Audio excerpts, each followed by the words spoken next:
কিছুক্ষণ আগে একটা ঘটনা ঘটলো, যার জন্য আবার শ্যুট করছি। এই রাস্তা দিয়েই আসছি, মোটামুটি পিছনে ধরো 2 কিলোমিটার পিছনে। হঠাৎ একটা ছেলে প্রথমবার কী করলো, ওভারটেক করলো। তখন কিছু হয়নি, তখনও সিগন্যাল ছিল, ওই জায়গাটা বেশ জমজমাট ছিল।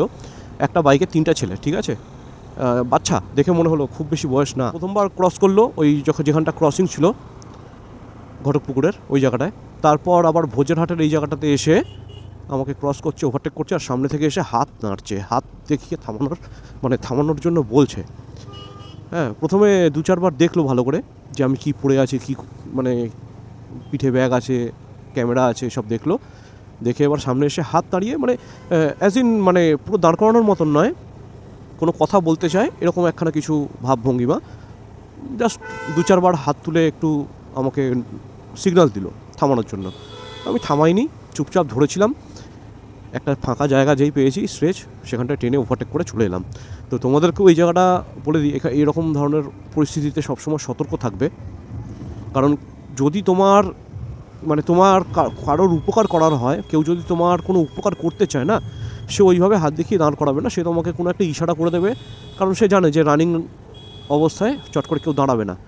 তো সে হয় কোনো ইশারা করে দিলে তোমার পাশ দিয়ে যাওয়ার সময় জোরে চেঁচিয়ে তোমাকে বলে দেবে যে দাদা আপনার এটা স্ট্যান্ড পড়ে আছে, কি দাদা আপনার পিছনে এটা হয়ে আছে, কি কিছু আটকে আছে, হোয়াট যেটাই হোক, বা আপনার চাকা পাংচার হয়ে গেছে, যাই হোক, সেটা সে তোমাকে বলে আঙুল দিয়ে ইশারা করে বুঝিয়ে দেবে। নর্মালি আমরাও তাই করি না?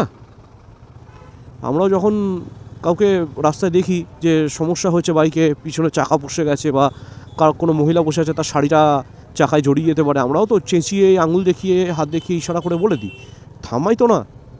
তার উপর এরকম জায়গাতে যখনই কেউ থামানোর চেষ্টা করবে, কখনো দাঁড়াবে না, কখনোই না। যদি তুমি একা থাকো তাহলে তো কখনোই না, আর যদি সঙ্গে লেডিস থাকে, কাপল থাকে, বা ফ্যামিলি থাকে, তাহলে তো একদমই না, বিগ নো, লক ইট, বিগ নো, একদমই দাঁড়াবে না। আর প্যালপিটেশন করে, প্যানিক করে খুব জোরেও চালাতে যেও না, তাহলেও বিপদ, একটা দুর্ঘটনা ঘটে যাবে। কখনোই সেটা করবে না। কিন্তু চেষ্টা করবে একটা সেফ জোন দেখে বেরিয়ে যাওয়ার, দাঁড়ালে বিপদে পড়বে।